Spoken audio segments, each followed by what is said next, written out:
Dasar kesediaan mengampuni sesama ini tiada lain adalah sikap pengampunan Allah sendiri. Karena itu, prinsip dasar pengampunan yang kita berikan kepada orang lain adalah karena Allah telah lebih dahulu mengampuni kita. Pengampunan Allah tidak mengenal batas.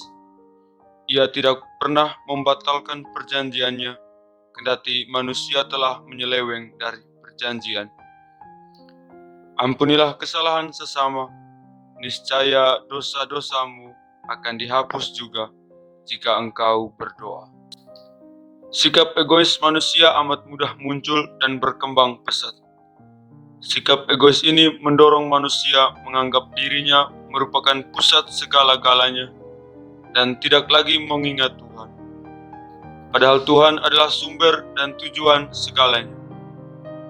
Untuk itu, sebagai pengikut Kristus, hendaknya orang mengerti bahwa hidup dan mati adalah milik Tuhan. Orang hendaknya tidak menutup diri pada Tuhan dan sesama. Sikap inilah yang telah diteladankan oleh Yesus sendiri. Ia telah rela mati di salib demi keselamatan orang lain.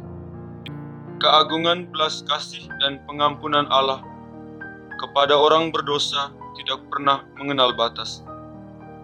Besarnya pengampunan Allah tak terperikan. Sikap Allah ini harus pula menjadi sikap setiap jemaat saat berhadapan dengan sesama yang telah berdosa.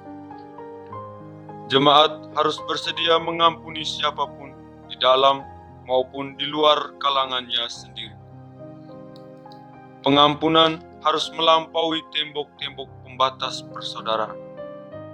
Sikap ini harus terus dikobarkan karena manusia sering lemah. Dengan amat mudah manusia sering menolak pemberian pengampunan kepada sesamanya, kendati ia sendiri telah mendapat pengampunan dari Allah.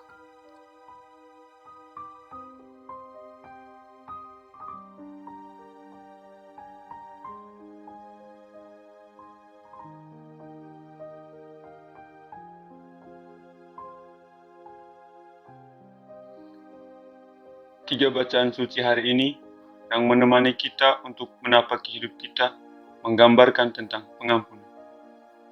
Mengampuni menjadi kekhasan kita kaum Kristiani, sebab di sana kita belajar dan meneladani kemaharahiman Allah yang selalu setia merangkul umatnya yang menjauh dari dirinya. Bacaan Injil hari ini menunjukkan keagungan belas kasih Allah serta pengampunan kepada orang berdosa tanpa mengenal batas. Allah sesungguhnya tidak memperhatikan seberapa besar kesalahan dan dosa kita, sebab kemaharahimannya jauh melebihi itu. Pengampunan yang diberikan Allah kepada manusia sesungguhnya menjadi contoh yang luar biasa untuk kita dalam mengampuni.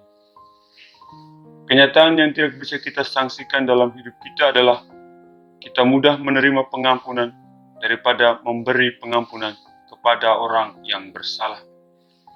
Kita mengharapkan pengampunan datang lebih cepat atas diri kita, tetapi sulit untuk mengampuni.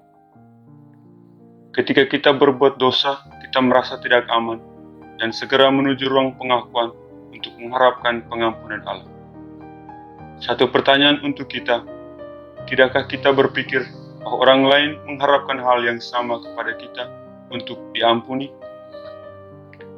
Kesulitan mengampuni orang lain sebenarnya muncul karena adanya rasa benci dan dendam terhadap orang yang melakukan kesalahan kepada kita.